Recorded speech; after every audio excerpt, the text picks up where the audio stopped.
nganong malipayon sa kanunay ang tanan nga mga Kristohanon, nganong malipayon kanunay ang tanan nga nagsunod sa kabubuton sa Dios, bisan maka-encounter sila og mga pagsulay sa kinabuhi, mga pagsulay sa pamilya, mga pagsulay sa mga amigo, amiga, ug sa tanan nga nagpalibot nini nga kalibutan, apan makita nato na nagpadayon sila sa pag-alagad sa Ginoo ug sila nagmalipayon sa pag-serve sa Ginoo.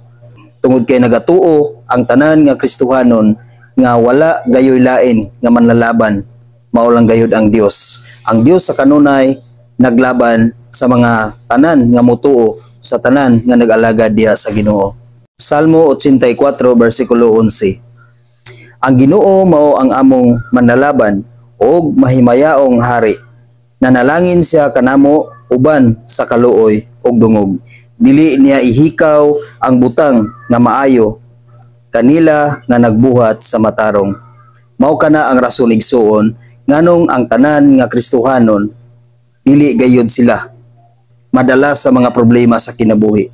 Dili gayud sila mahimong magmagul-anon bisan adunay mga pagsulay nga moabot sa ilang kinabuhi.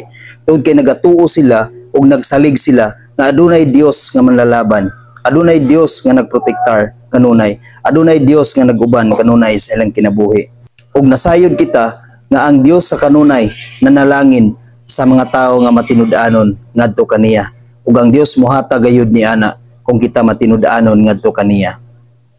Dili gayud niya ihikaw ang mga butang nga atong gikinahanglan sa matag adlaw kung kita mangayo diha sa iyang ngalan, kung kita matinud-anon nga nangayo diha sa Dios. Tungod kay ang Dios nasayod sa atong tagsa-tagsa ka kaugalingon. Sa Salmo 84 bersikulo 12, pagka malipayon niadtong nagsalig kanimo o Ginoo nga labing gamhanan. Mao kana ang rason igsuon nga dili gayud magmagul-anon ang tanan nga nagsalig sa Dios. Ang tanan nga nituo nga ang Dios ang manlalaban.